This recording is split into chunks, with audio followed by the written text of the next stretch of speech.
this week's Q&A. It is a juicy one this week, so stay tuned. But before we get started, if you're in the UK this week, it's a bit miserable, isn't it? So I hope you're staying dry. And it's all sunshine and rainbows at the squad this week because the classes have been next level. They've been so much fun. Yesterday we did a Spy Skills sculpt, which was brilliant. And also the new Stronger, which is our full all-round body strength workout, had such fantastic feedback about that. So thank you ever so much. Will did a amazing shoulder neck release, which I feel like I need right now. I don't know if you can tell, I've got a cold right now. I feel like I really need that. And he also did a Bon Jovi biceps, which sounded brilliant, by the way. The music was awesome. So it's been a good week so far, and it's only Tuesday. And also, it's been really busy behind the scenes at Lorna Marie Fitness HQ. So we are welcoming new squaddies into our 6-week course this month and next. We actually sold out last week. And also, we launched a 14-day Beat the Bloat challenge yesterday.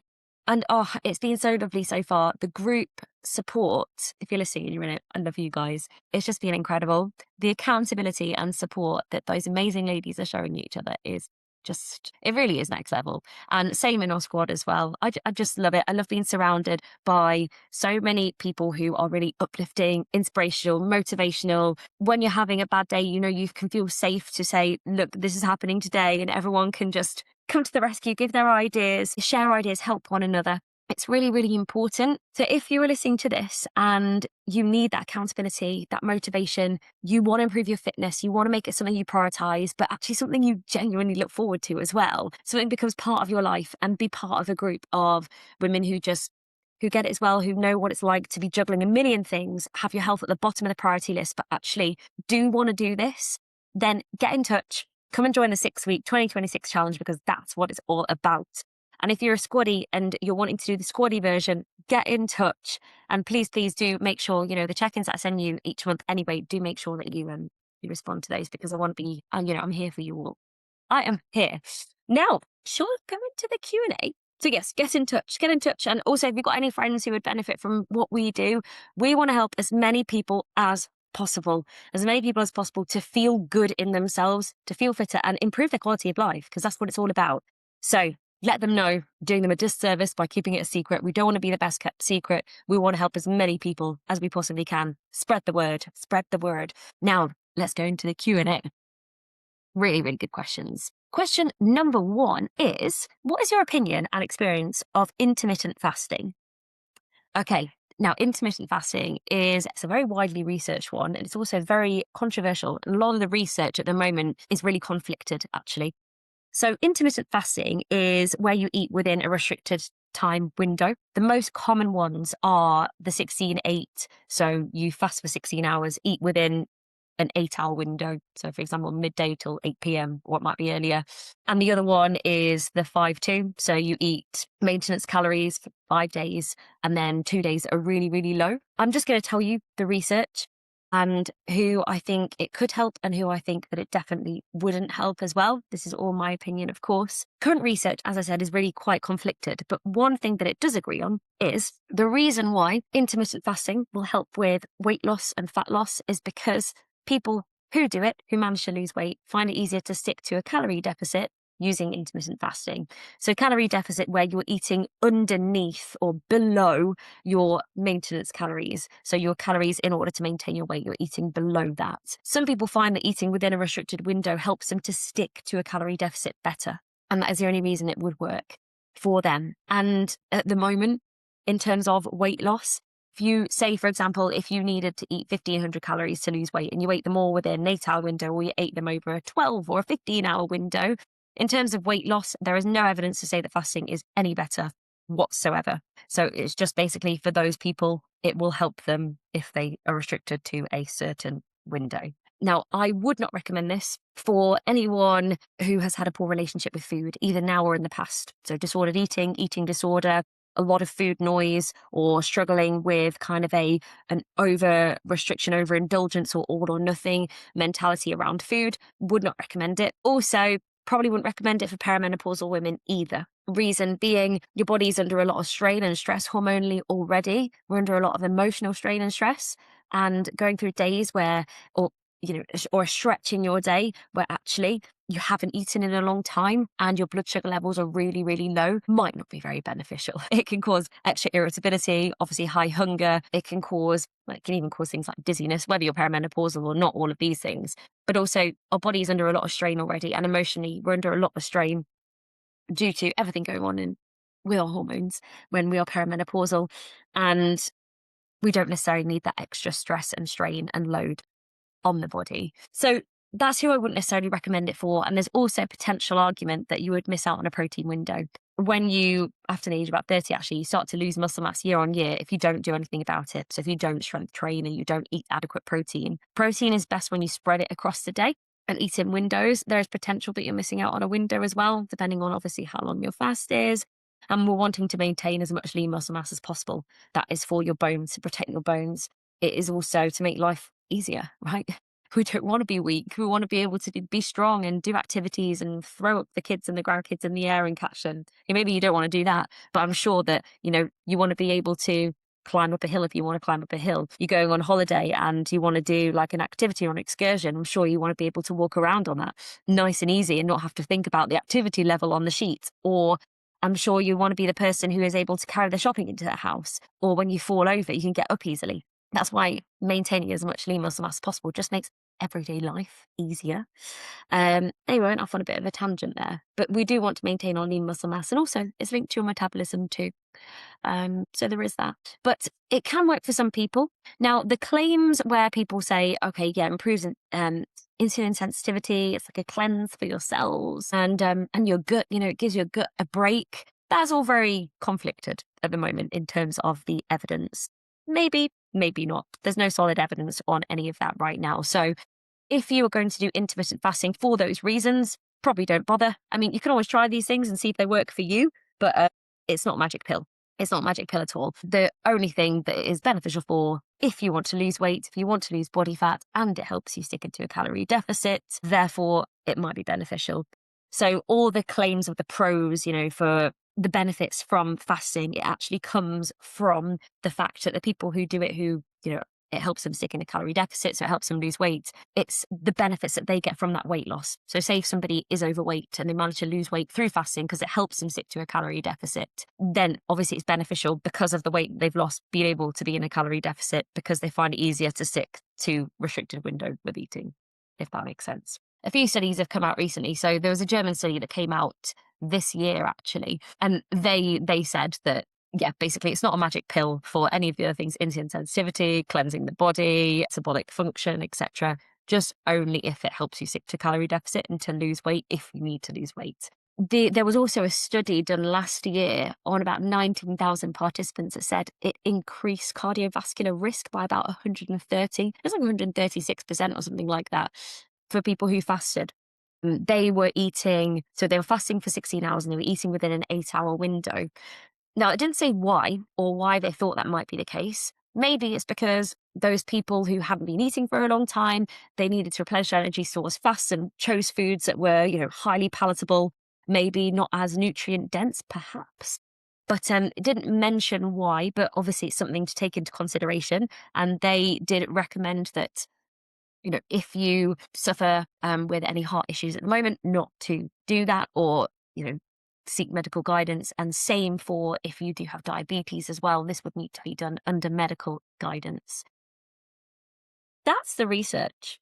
And I personally think that if you are, this is my opinion, I personally think that if you are somebody who is active and you want to maintain your energy levels throughout the day, I think you got to do what works for you, right? You have to do what works for you. And some people, they wake up in the morning, they just can't stomach food. I can't relate. Okay. I can't relate to that. But being a really active, really busy person, I find that I prefer to eat throughout the day to keep my energy levels at a good level, to keep my mood at a good level as well. When you don't eat for a while, obviously hunger increases, your energy levels dip, you can become really irritable, hungry. And so I prefer to do that and spread my protein throughout the day as well. I find that helps me, but each to their own. Everyone is different. You have to find what works for you. I hope that gives you a thorough answer to that question, but fantastic question. And it's so conflicted, the research is. It really, really is. Okay, next question. is, will a 10-minute class here and there help if you focus on different body parts all the time? Is it best to stick to the same focus on each class? Okay, so 10 minutes here and there is so beneficial. If, say, for example, you have no time and all you have is 10 minutes, the benefit you get from doing that 10 minutes as opposed to nothing is exponential, like absolutely exponential. And it's all about your overall volume over the week. So you don't need to do a 20-minute, a 30-minute, 40-minute, 60-minute session in order to have worked your muscles hard enough. No, it's about the volume across the week. So the best thing to do if you only have 10 minutes and you're wanting to focus on certain body parts, for example, you could target to do, say, upper body, lower body, 2 to 3 times a week. You could do it that way. So you're getting like 2 overall, that would be like half hour on upper body, half hour on the lower body. Or what you could do is you could do or you could do 3 like full body sessions, 2 to 3 full body sessions, or you could break it up. You could do a full body, you could do an upper, you could do a low body, for example. That would all work. Or if you just want to do it in 10 minutes here and there, you might do, say, like an aerobics class, think, right, I'm going to do 10 minutes of biceps today. And when I do a class tomorrow, I'm going to do some yoga. And then I'm going to do 10 minutes of booty band or something like that. You might want to do it like that and break it up like that. And that is absolutely fine. It's all about the overall volume across the week. And also, it's really important to do the variety. So I wouldn't say, right, this month I want to focus on my biceps, or my arms. So what I'm going to do is any strength work, I'm just going to do my arms. Because then what about the legs? It's really important to keep using the whole entire body, to keep the muscles activated throughout the week, as opposed to saying, right, this week I'm going to do upper body, next week I'm going to do lower body. It wouldn't be very efficient to do it that way. The variety across the week is important, and it's about the overall volume across the week, not necessarily, getting a really long session in each time. But honestly, if you're not sure, the best thing to do is just follow the timetable. So if you follow the timetable for the classes, I lay out the plan for you so you literally don't have to think. But if you want to tailor it more to what you want to focus on right now, so say, for example, you wanted to focus on, I don't know, arms, you might want to throw in some 10-minute sessions, kind of how I said. So you might want to say, right, okay, I'm going to follow the timetable and afterwards I'm going to do a 10-minute arm session twice a week or 3 times a week, for example. I hope that helps. What is the optimal mix of classes? For example, should I always do a minimum of 2 yoga a week combined with 2 cardio? There is no such thing as an optimal mix. Variety is really important. And that's why you see on our timetable, I'm not somebody who I just do one thing. I make sure that everyone gets in. Whether you follow the first classes on the timetable or the second classes, this is how I structure it. If you follow the first classes, you'll get a really good balance, kind of like an optimal mix, really. If you follow the second classes, same thing. And if you like to do a little bit more, so you want to do like 40 minutes a day, then you can do the first and the second class, and they also complement each other. If you do that, you will get a really nice mix of classes. I always make sure that everyone gets at least 2 strength classes in there. And then apart from that, it depends on your goals and what you want to achieve. It's important to do cardio. It's important to do yoga, Pilates, that holistic work too, for your core strength and for your mobility and for your joints. As a priority, I'd make sure that you definitely get at least 2 strength classes in, but just follow the timetable. If you're not sure, follow the timetable. I take the thinking out of it for you. So either follow the first classes or the second classes, or if you want to do a little bit more, follow the first and the second class each day. So that is kind of the optimal mix, but really it is based on what you want to achieve. So for example, if you were looking to, say, run a half marathon, I'd say, yeah, definitely you need your 2 strength classes. I'd probably do a stronger and I'd probably do a booty band as well. Then I'll be making sure that I'm definitely getting some Pilates and yoga into there. Pilates is so important for runners, so making sure that's definitely a part of my week. If I'm training with my running, I'm already getting my cardio in. So I'd be running, 3 times a week, maybe something like that. But use the classes to support that. Whereas if actually, you've been really struggling with injuries and you're wanting to improve your mobility, then I'd be saying, okay, let's make that priority. So we're going to skew it a little bit more that way. Make sure we're still getting cardio in there. Make sure we're getting our 2 strength classes in there.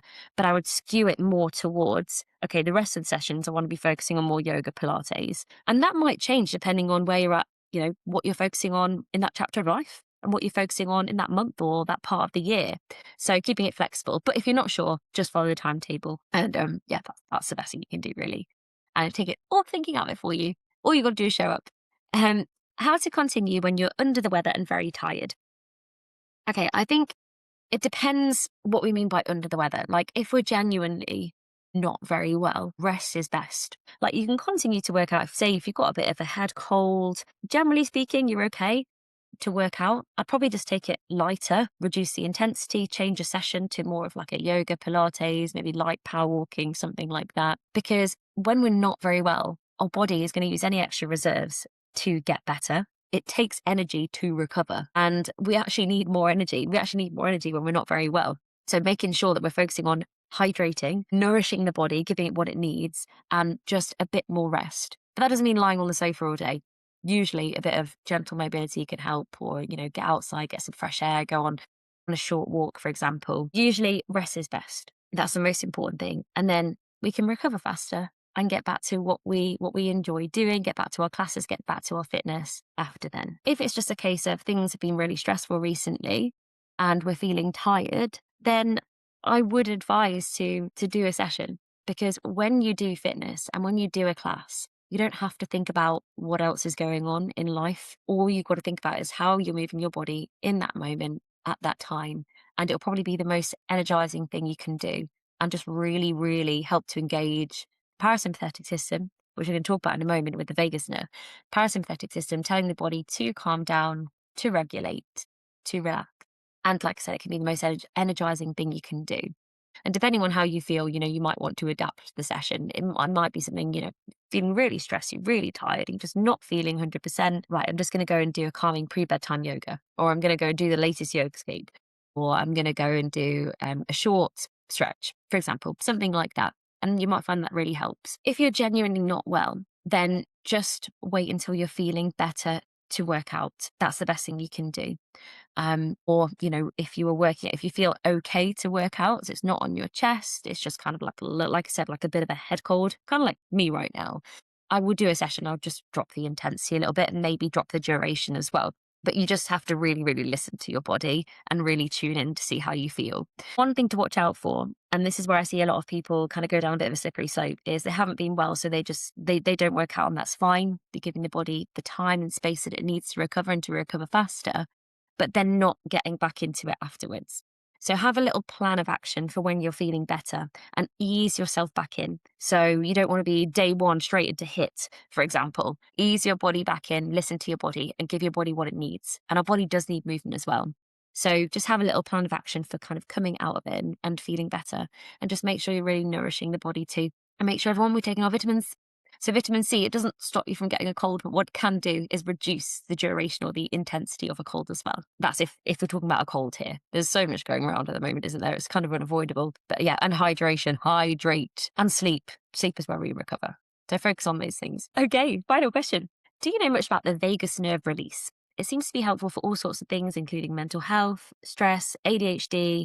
It pops up on my algorithms and health professionals mention it. I did one twisting breathing exercise and I felt definitely less anxious and in a stronger place afterwards. So I'm wondering if it's ever featured in your classes or could do in the future. I think it's really important just to talk about what the vagus nerve actually is and what its function is in the body as well before we go into things that you can do. There is a lot of hype in social media and on the algorithms about this, amongst so many other things right now. And always be dubious if, they list off a whole list of different symptoms and they've got like this one thing that is going to tone your vagus nerve. That's not a thing, by the way. So, and just be very dubious if, they're trying to sell a product, whether that be a shake or a powder or something to really help be a miracle to all of this. Just be very critical, very dubious about that kind of thing. So the vagus nerve is actually the longest cranial nerve in the body. It goes from the head down the back of the neck, and then it branches out into your heart, your lungs, your stomach, your diaphragm, and your intestines. And it's basically a highway between the brain and the body and the body and the brain. So it's constantly communicating. A lot of people talk about the gut and the vagus nerve. So, when you're feeling anxious about something, so say you're about to go on stage, or you're feeling worried about something, you're about to do a presentation, we get that feeling in our tummy, the butterflies. Maybe we feel like we need to go to the toilet. And then vice versa, when we're feeling rubbish and our gut health isn't great, it can make us feel sluggish. It can ruin our energy. It can just make us feel a little bit cloudy. It can affect our mood. So make us irritable. So it has a link. 80% of the fibers are actually sensory, meaning that it's signals from the body to the brain. And there's actually, so it's not one vagus nerve, there's actually two. So they start in the brain and then they branch off. You've got a left and a right one, but people just say the vagus nerve, just using it as one. Anyway, just thought that was quite interesting. So it's all about the parasympathetic system. So the vagus nerve makes up about 75% of your parasympathetic system, which tells your body that it's safe to relax. And also, it's really important for reducing that whole fight flight mode. It's important for our gut health. It's important for our breath. It's also helps with our stress response too. So it's really important for so many different things. And of course, we spoke about the gut link. So it's important for our digestion as well. Now, you get a lot of influencers claiming that you can tone your vagus nerve almost like it's a muscle. That's not a thing. You can't do that. But there are some things that can be beneficial for the things that it helps with. So, like I said, your stress response, lowering the heart rate, improving digestion, and also emotional regulation. There are things that can help, and those are things like, so help engage the parasympathetic system, breath work. So taking slow out breaths can help to engage the parasympathetic system, which can be a signal from your body to your brain via the vagus nerve that we are safe, that we are okay. Also, other things that you can do are humming or like using vocals. So say, for example, in yoga, quite often we use a ujjayi breath, which is where you breathe in through your nose and you breathe out like you're fogging up the glass. If you do it with your lips closed, you can actually hear it. And it's a really warming type of breath. And that can help to engage the parasympathetic system. Another thing is movement, but mindful movement. It helps improve our interoception, making us think about where our body is in space at that moment. So basically being mindful. That can really, really help too, particularly if it's slow, it's very mindful. And what would have been going on here is when you were doing, say, a twisting class, you've got the breath work with a slow breath. Twisting is also gentle organ compression. So that is going to be sending sensory feedback to the brain. So improving that mind body connection. It's also making you pay attention to your body, and mindfulness, paying attention to our body, slowing down, all helps to engage the parasympathetic system. Now, the reason it helps with ADHD is because things like this and movements like this and breath work help with the symptoms of ADHD, which will be emotional regulation, impulsivity, helps improve our focus, and it helps with the symptoms of ADHD rather than like being a cure for ADHD itself. I hope that does make sense. So I would say regular yogascape, regular yoga, regular Pilates. And if you find that actually doing twisting rotational work helps, then definitely. And also, I guess if you think about it, twisting rotation is really beneficial for our gut. How does our gut link to our brain? By the vagus nerve. So it's sending those sensory signals to the brain as well. So I hope that helps a little bit. Yeah, it is.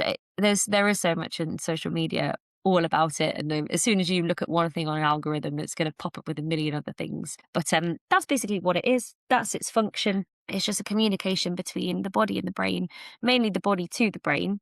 So doing things like breath work, like twisting, gentle movement, mindfulness, that humming or breath work where you are making a noise can really help emotional regulation. It can help our digestion, and it can slow down the heart rate too. So all things that the vagus nerve is linked to. Anyway, gang, that was a really, really interesting Q&A today. Thank you so much for your brilliant questions. And I will see you live on Thursday. Have a wonderful day, everyone. Take care.